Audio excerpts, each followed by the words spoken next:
Britain's royal palaces. Majestic.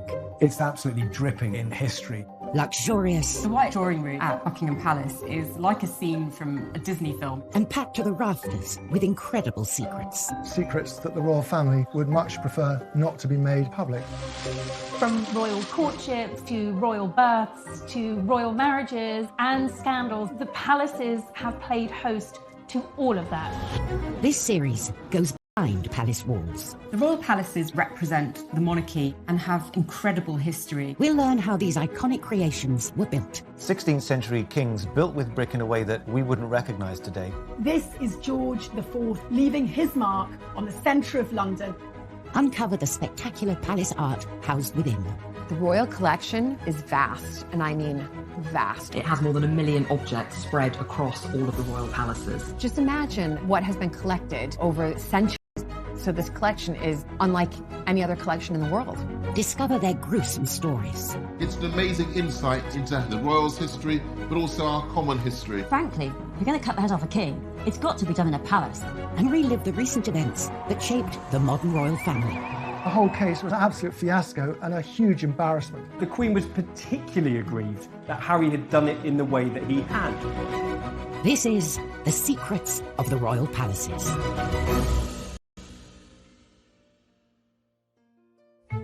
This time, we reveal the troubles behind the tribute to one of Kensington Palace's most famous residents.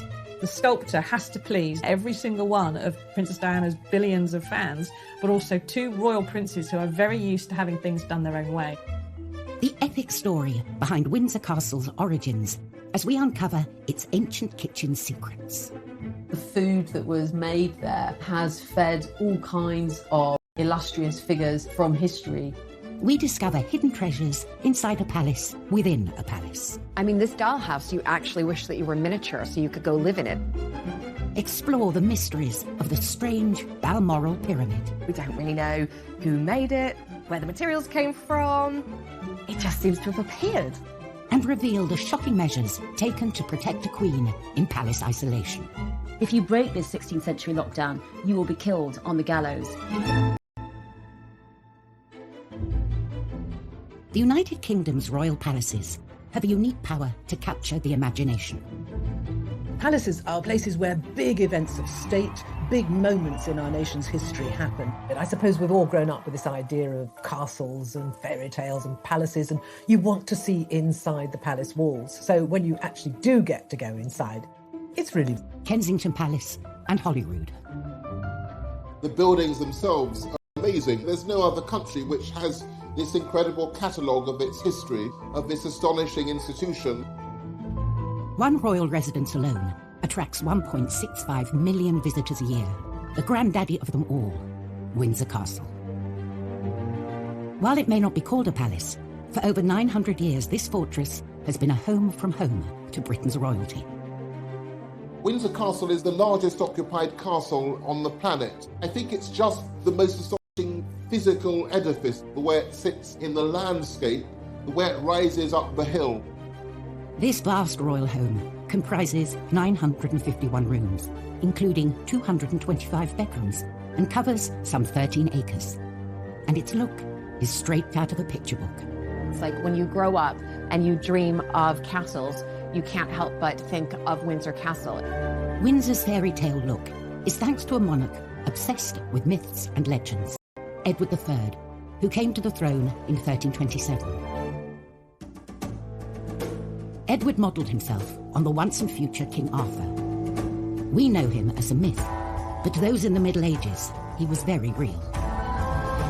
Basically, everyone thought that Windsor had been anciently founded by King Arthur, and Edward tried to capitalise on that by making it the centre of knightlyhood, of chivalry.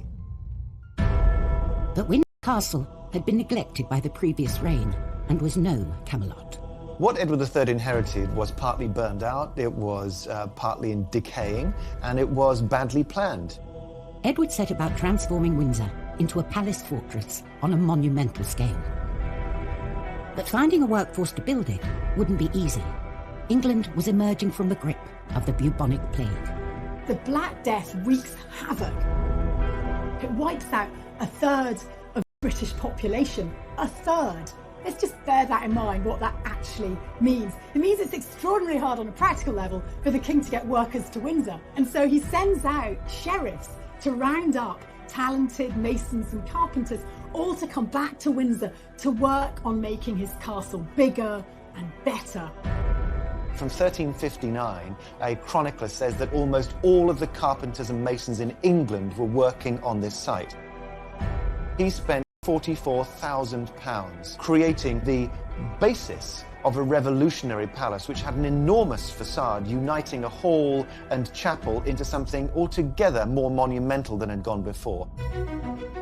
By 1365, the building works were complete, standing tall at a cost of 22.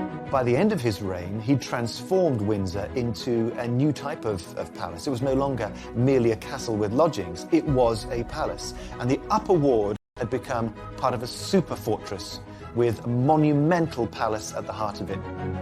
Every subsequent monarch has some relationship back to Windsor. It is that story of continuity after Edward III's rebuilding which makes it so remarkable.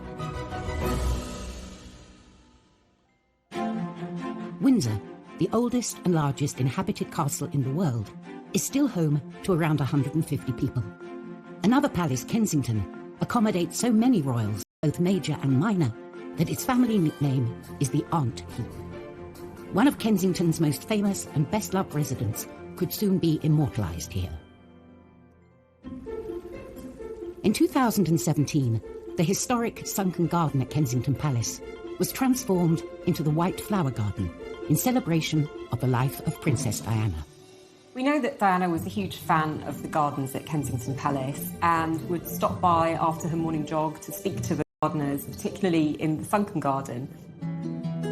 For Princes William and Harry, it's a special place too. William and Harry have got bittersweet memories of Kensington Palace. They loved living there with Princess Diana. She really made an effort into making it a home.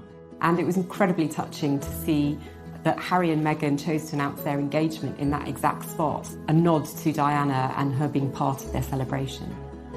20 years after her death sparked national mourning and a sea of flowers outside Kensington Palace, William and Harry commissioned a statue of Diana to cement her legacy, an honour almost exclusively reserved for kings and queens. At Kensington Palace, there's a lovely statue of Queen Victoria in her coronation robes, but amazingly enough, it's made in marble by Queen Victoria's daughter, Princess Louise. So if Diana does emerge there as a statue, she'll be in very distinguished company. Creating a fitting tribute to Princess Diana can be tricky to get right, as previous attempts demonstrate. There are some very, very bad Diana statues out there. They haven't really captured Princess Diana as I think the family would want her to be captured.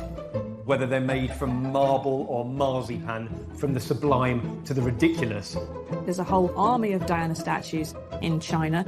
And who can forget the incredibly tasteless half-naked one that used to be in Harrods at the bottom of the stairs, barefoot with her and Dodie Fayed both releasing a bird into who knows what.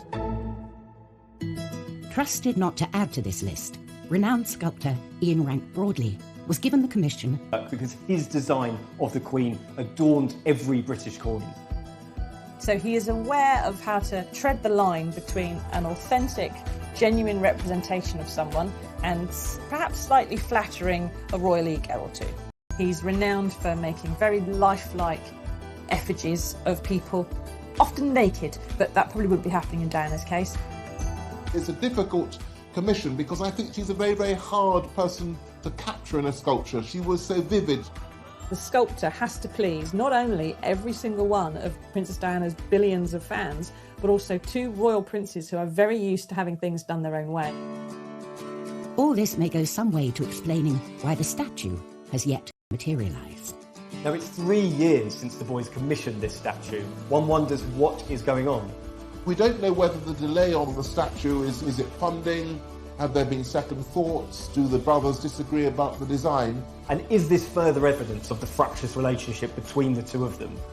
The latest news is the statue might finally be unveiled in time to mark what would have been Diana's 60th birthday in 2021.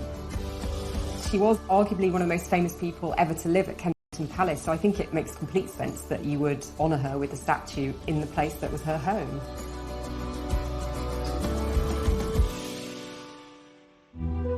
Coming up in Secrets of the Royal Palaces, palace doctors only make things worse for one unfortunate queen. She's sick, she's being treated with hot irons on the forehead, her feet are being baked. It's utterly torturous. And inside the infamous Sandringham Summit, what really happened? They wanted to get as private as possible. They didn't want anything being leaked to the press.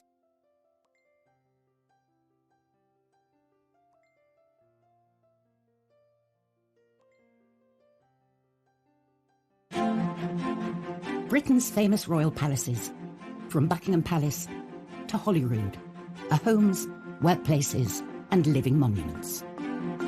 The royal palaces really help represent the monarchy and the stability and longevity. You have centuries of tradition, priceless artefacts, and I think we're very lucky to have them.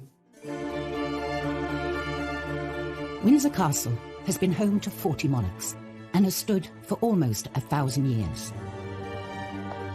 In 1992, a devastating fire broke out, burning for 15 hours and tearing through 115 rooms. Out of the ashes came extraordinary architectural discoveries. In the Great Kitchen, a 19th century plaster and wood ceiling went up in. The archaeologists moved in and used dendrochronology, the science of dating timbers by their tree rings for the years of growth. They revealed something quite extraordinary, that this, in fact, was mostly original to Edward III's building. It had been there for 650 years, and all of the thousands of meals that had been prepared from then until now had been spanned by this astonishing structure. As the kitchen was restored, this medieval wooden roof was allowed to shine through. It's so impressive as a piece of engineering.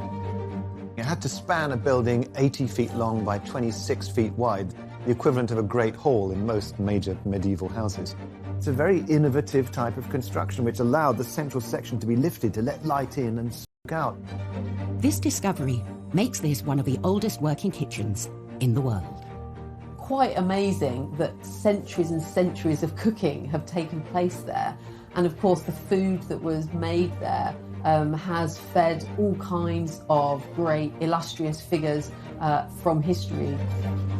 The kitchens in a castle, in a royal palace, are the beating heart of that palace.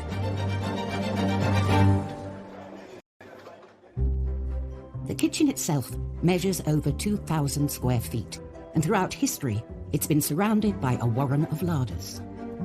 The Great Kitchen was supported by the early 16th century up to around 19 kitchen offices. And these included things like the spicery, where you knew where things like cloves were, and saffron and cinnamon, if you could get it. And there were words strange to us today, like acatree, which is a place where you store hunted goods, where you'd hang birds, rabbits, for example. All of these had to have different conditions for their storage and preparation, but they had to combine in such a way that the kitchen was a well-oiled engine for the delivery of food. Today's kitchen reveals snippets of its long history, from its medieval roof to the copper pots dating back to the reign of George IV 200 years ago. And as it has done throughout history, it is still preparing banquets to be served in the nearby St. George's Hall. I don't think we can underestimate just how incredible, really, it is to know that these kitchens, which are still so relevant today, this idea of the royal family evolving with us and that journey through food being witnessed over a period of centuries. So staggering stuff. The Windsor Castle kitchens catered for the fairy tale wedding of Harry and Meghan, serving seasonal British food to 600 guests. The honeymoon, though, did not last long before rumours Sandringham was the venue for talks that would decide the future of the monarchy.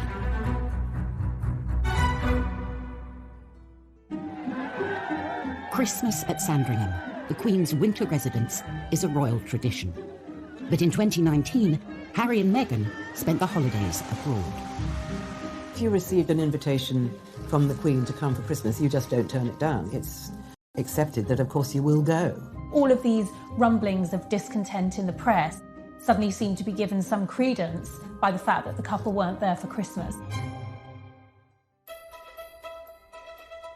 2 weeks later, Harry and Meghan released a statement that shocked the family and the world.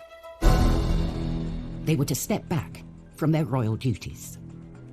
They basically held a gun to the Queen's head. It really did threaten the very fabric of the monarchy. This was an extraordinary move, unprecedented in the Queen's reign. We very rarely get an insight into the Queen's personal feelings about anything, and yet there were briefings explaining that the Queen felt hurt and upset. They wanted to try and present a united front, and that united front was crumbling faster than the Berlin Wall. The Queen summoned the family. The Sandringham summit was set for the 13th of January. The world's press assembled. The Queen is known for being a cool and a calm head in a crisis, and I think certainly by holding the meeting at Sandringham, it was very much on her terms. The Sandringham summit was the Queen acting as grandmother first of all, and Queen second, I think, trying to bang their heads together and sort it out. There was a notable absentee.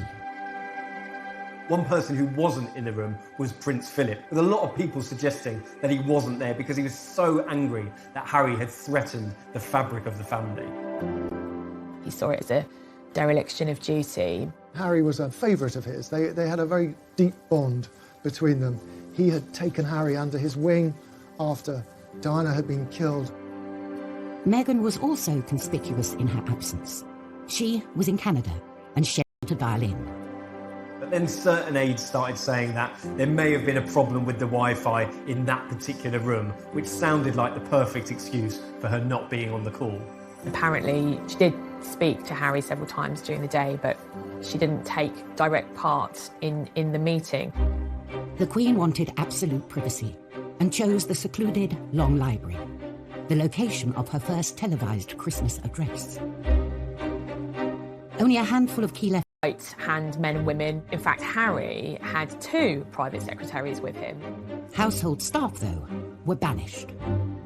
The Queen apparently instructed all of her staff to kind of keep to the other side of the house. They wanted to keep it as private as possible. They didn't want anything being leaked to the press. The summit was scheduled for 2 p.m, in between 2 other key events, lunch and afternoon tea. The Queen was acutely aware that tensions were running high. The Queen always pauses for tea at 5 o'clock, and I think it was probably quite a clever way of making sure that the meeting couldn't actually run over. Nothing stops the Queen from taking tea and her cucumber sandwiches. At last, the stage was set for talks to begin. I think the atmosphere was really quite tense. There had been a lot of discord, frayed tempers, high emotions. The Queen acted as proverbial peacemaker, really. William and Harry weren't speaking to each other. Well, they had to that day. She really was trying to find a way of accommodating what Meghan and Harry wanted. Harry said, well, we want to move to North America, but we want to keep all our charities and patronages and everything going here. And the Queen's senior advisors said, no, you can't have one foot in the royal family and one foot outside the royal family. That is not going to work. You have to decide. And so with some regret, Harry said, well, OK, we'll go then. This was Harry relinquishing his title, his military appointments, quitting the royal family for an independent life. For Harry, it was a bit of a shock because he discovered that it wasn't all going to be on his terms. After only 90 minutes, the summit was over, just in time for tea. And the royal family was forever changed. I know that the Queen was very saddened by the fact that they wanted out and they couldn't make it work to remain within the family. I'm sure William was devastated because he was saying goodbye to his brother, you know, his pal. It must have been utterly devastating. But Harry, I guess, had to do what he had to do. The Sandringham Summit was probably one of the important meetings to have happened in the royal family. In many ways, Prince Harry was setting a precedent for the next generation of royals. If this works, then it may well be a blueprint for Princess Charlotte and Prince Louis and other royal children down the line of succession. In her 68-year tribulations at her palaces. Some monarchs, though, have faced altogether more treacherous and deadly threats within them. Kensington Palace, beloved royal home since 1689, hides a guilty secret. The shocking ill-treatment of one of history's unluckiest monarchs. Queen Anne was the last of the Stuart monarchs, and she had a very hard life due to her health, but it was at Kensington Palace where she suffered the greatest at the hands of the doctors who were meant to make her better. Queen Anne suffered from obesity and gout, and was often unkindly described as homely by the court.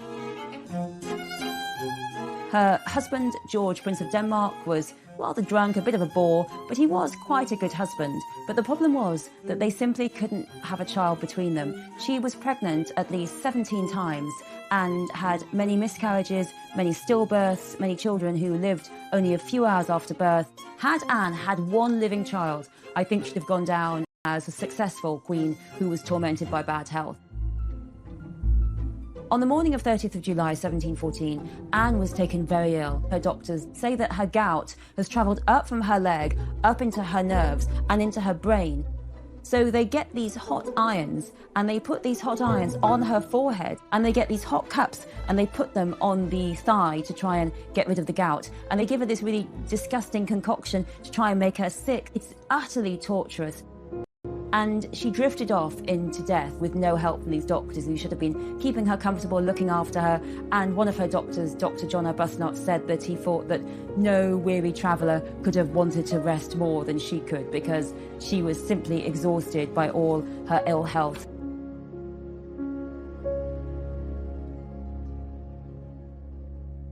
Coming up on Secrets of the Royal Palaces, we reveal the luxuries inside the world's tiniest palace. There are bottles of wine and champagne that are actually filled with real wine and champagne. So just in terms of the miniature wine collection, it's probably worth a fortune. And the incredible story behind grieving Queen Victoria's monument to her lost love. To put the whole of Albert in gold was very extravagant and somewhat controversial.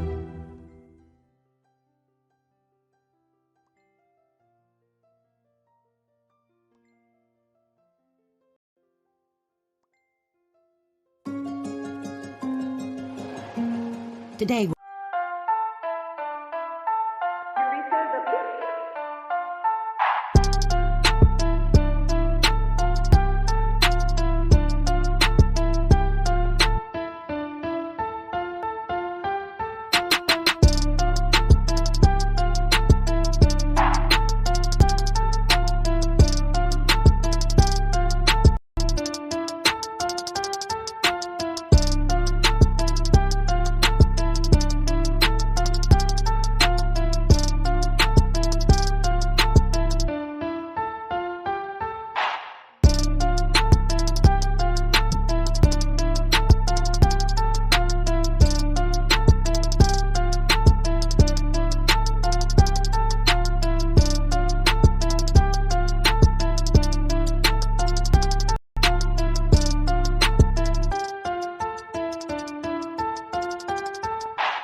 royal palaces are more open and accessible than ever, allowing us a glimpse behind the gilded curtain.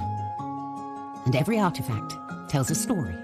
There are more than 1 million pieces in the royal collection. It's the largest private art collection in the world. It encapsulates the history of our nation and of the monarchy. And every sculpture, every vase is precious and priceless. In Windsor Castle's collection, there's a perfect snapshot of royal life 100 years ago. Queen Mary's doll's house. This is one of the most popular, best-loved objects in the whole of the royal collection. It's a doll's house version of a palace. And that might sound like something for a child to play with, but this is absolutely not a toy. Built in the 1920s, the doll's house was an inspired present from the king's cousin, Princess Mary Louise, to his wife Mary. Queen Mary really enjoyed miniatures. She loved having these teeny tiny objects that were replicated from real items, but on a small scale. Showcasing contributions from 1,500 of the finest craftsmen and manufacturers of the day, this was not your average doll's house. When it's closed, it's already quite a big object. It's 5 feet tall, but when you open it up, it's completely astonishing. You almost don't know where to look first. There are more than 20 rooms. Instead of opening up from the front like a traditional doll's house does, the whole cellars, a garage, a vault, kitchens. It's simply the most spectacular doll's house anywhere in the world. Even more surprising, there's a drawer underneath that slides out with a perfect miniaturist garden inside. Each room of this idealised palace is a treasure trove. Real objects from Windsor Castle were painstakingly replicated at a 1:12 scale, including more than 700 paintings. Artists were sending in copies of paintings they knew were in the royal collection, but they're done on a 1/12 scale with all the skill you see in the original. Real jewellery makers and goldsmiths were actually employed to make this miniature version of the crown jewels. The library would be the envy of any book lover. There are over 500 miniature books in the library, and these include everything from the complete works of Shakespeare to the Bible. From chandeliers and intricate woven carpets to vinyl records to doorknobs, no detail was too small. The tiny palace boasted luxury facilities the average Brit could only dream of in their own home. And they really worked. Electricity was installed throughout the house, controlled by minuscule little light switches. There was even a working lift, and there were taps that had proper hot and cold running water. Astonishingly, even the cellar was the real deal, stocked with over 1,200 mini bottles. There are bottles of wine and champagne that are actually filled with real wine and champagne. They were selected according to vintage. So just in terms of the miniature wine collection, it's probably worth a fortune. All of the pieces that we know of today are still working, and it's carefully cared for at Windsor Castle, where it remains on display today. I mean, this dollhouse, you actually wish that you were miniature so you could go live in it. Being safely tucked away inside a real-life palace, like Windsor Castle, is certainly appealing. Even more so in times of crisis. And when mortal danger threatens, the royals pull up the proverbial drawbridge. March 2020. As a deadly infectious disease swept the country, it was announced the Queen would self-isolate inside Windsor Castle. A move that echoed her namesake, Elizabeth I, who was forced to do the same some 470 years earlier. Bubonic plague in England. It's been circulating around Europe, but this is a particularly virulent and cruel strain. Elizabeth has only just recovered from smallpox, and now there's a possibility that she could die of plague. It's a brutal, miserable death. London is seen as the eye of the storm. Elizabeth has all these lovely palaces like Greenwich, or places like Richmond and Hampton Court. She decides none of those are far enough from the plague. Elizabeth flees to Windsor Castle, and every attempt is made to protect her there. They set up a gallows in Windsor. And that gallows is for any Londoner who tries to flee from London and go to Windsor, because they are thought to be carrying the plague. There's no breaking this 16th century lockdown. And if you break this 16th century lockdown, you will be killed on the gallows. And this actually works well. Elizabeth doesn't catch the plague. She is protected. And when the plague itself has subsided and many, many people have died, she can emerge and be queen once more.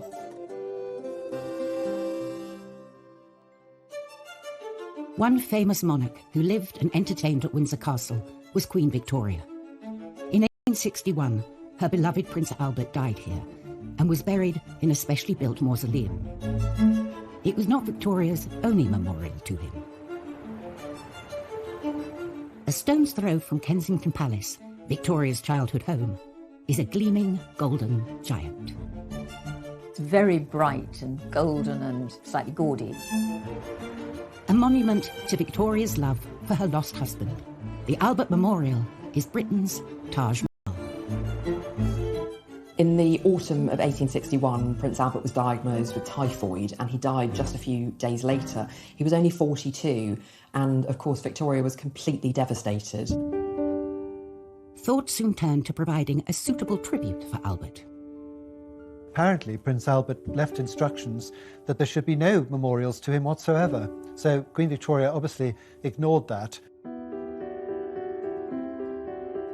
This memorial would be far from humble. The Queen gave the commission to star architect of the day, George Gilbert Scott. George Gilbert Scott was a pioneer of the neo-Gothic movement. It was a really radical period of architecture and art, looking to the medieval past, to vaults and arches and those sorts of colours and sensations that you get inside a great cathedral. And his vision for Albert's memorial spared no expense. His plan was to build a sort of, and it would have these enormous granite steps leading up to a massive oversized sculpture of Prince Albert. This vision did not come cheap, and a major chunk of Scott's budget went on some serious bling. With all the sculptures, you might see gold gilding used on the face, but to put the whole of Albert in gold, to have him completely gilded, was very extravagant and somewhat controversial, but Victoria loved it. Everything about the memorial coming together was supposed to show Albert as cultured, as visionary. He's sat there holding the plans to the 1851 Great Exhibition, which he himself helped to organise and put together. The memorial would be surrounded by imposing sculptures, celebrating his passion for the British industrial age and the rapid expansion of empire. On each corner, you have the 4 continents. You have Asia, Europe, America, Africa. Then you have monuments to really the things that Britain were founded upon: manufacturing, commerce, agriculture, and engineering. One of the most interesting things I think about the memorial is actually what lies underneath. There are 868 brick arches, which look like a sort of catacomb in a honeycomb shape. It's a complete feat of engineering and it supports this enormous set of granite steps above. The Albert Memorial took 10 years to complete and was finally unveiled in 1872. Coming in at the eye-popping cost of £120,000, around £14 million today, paid for by the government and public fundraising. It's a really hugely ambitious memorial. It's about a vision outwards and forwards.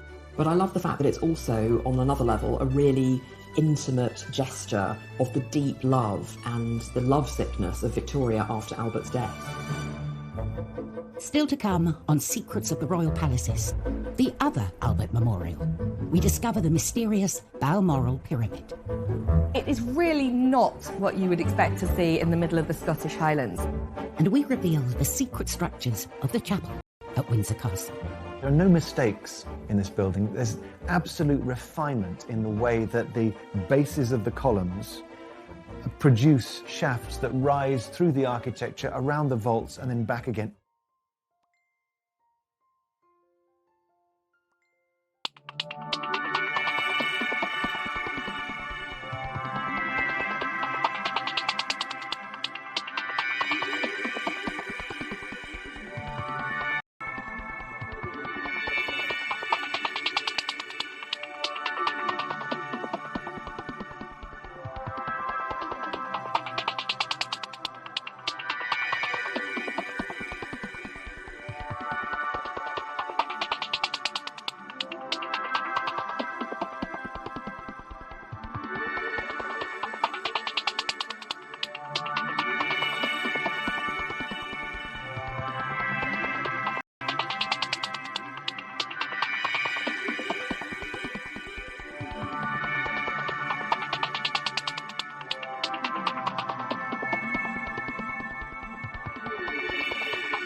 Kensington Gardens, once the private gardens of Kensington Palace, house the Albert Memorial, Queen Victoria's most lavish tribute to her late husband.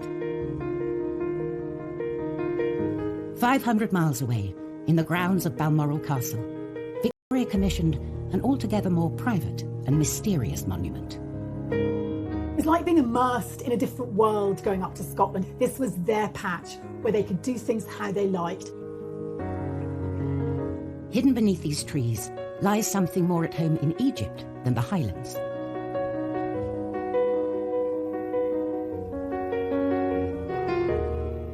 A stone pyramid, so strange and so puzzling, it still raises questions today. The mystery of the Balmoral Pyramid actually runs even deeper. We don't really know who made it, where the materials came from, when it was constructed exactly. It just seems to have appeared.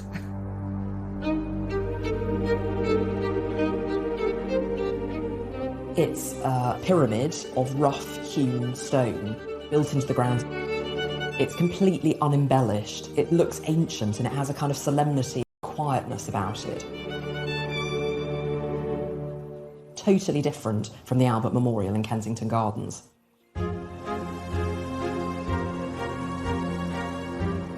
The pyramid was built from granite in 1862, but other details are shrouded in mystery. We still don't know who built it or how. The inscription reads, "His broken-hearted widow, Victoria R., 21st of August, 1862. I think Albert would have loved the Balmoral Memorial, probably more than the Albert Memorial in London, because it's truer to this sense of his curiosity across time. The Balmoral Pyramid is apparently inspired by traditional cairns. Interestingly, this cairn isn't the only one on the estate at Balmoral. Cairns have been used to mark burial sites in Scotland since prehistoric times. Cairns have an ancient history. It's the idea of piling up stones one upon the other as a lasting memorial, and they have a particularly strong presence in Scotland. Victoria knew this. But Albert's cairn is one of a kind. The thing that's different about the Albert one is it is very smooth. Its simplicity and its symbolism are so powerful. I think just the fact that they're located away from everybody as a place where Victoria could privately remember her husband too, there's something very powerful about that. Victoria's preoccupation with the afterlife was not unusual. Religion and monarchy are inextricably linked. A royal chapel is as important to any palace as a banqueting hall or shiny gates. All royal chapels, though, were not created equal. Within the grounds of Windsor Castle stands an extraordinary building. It's the place where the royal family mark some of the most important moments in their lives. St George's Chapel, I mean, it's almost a joke that it's called a chapel. It's a thumping great building, and it's the first thing you see, literally, when you arrive. And it's one of the most stunning spaces within all the royal palaces. This is the kind of show-stopping piece in that fortified citadel. The chapel was the brainchild of Edward IV, a Yorkist king who seized the English throne during the War of the Roses. He'd won the crown, but he realised his palaces were missing something important. Edward IV had a big problem, because where was he to be buried? Where was his family to be buried? Westminster Abbey had been the traditional resting place of English monarchs, but it was filling up. Edward set about building a new royal burial site at Windsor. He wanted a place where he could ultimately be laid to rest, but importantly, his family, his dynasty could be commemorated. Edward died in 1483, and although he never saw St George's Chapel finished, he was the first to use it.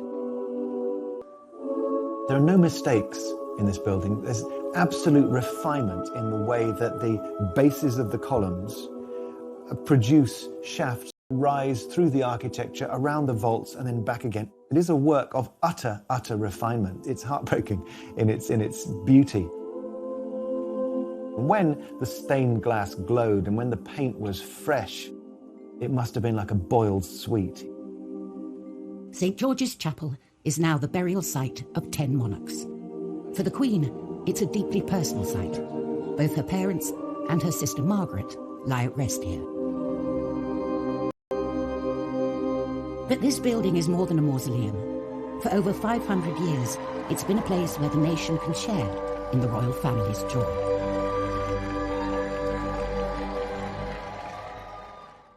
Next time, an undercover journalist infiltrates Buckingham Palace. He even served the Queen and the Duke of Edinburgh their breakfast. Royal emotions run high in a family feud over Sandringham. The Queen Mother was horrified that a house that she loved might be threatened with demolition. And we uncover Windsor's own Da Vinci Code. Can you imagine the changes that might have come about had we discovered them earlier?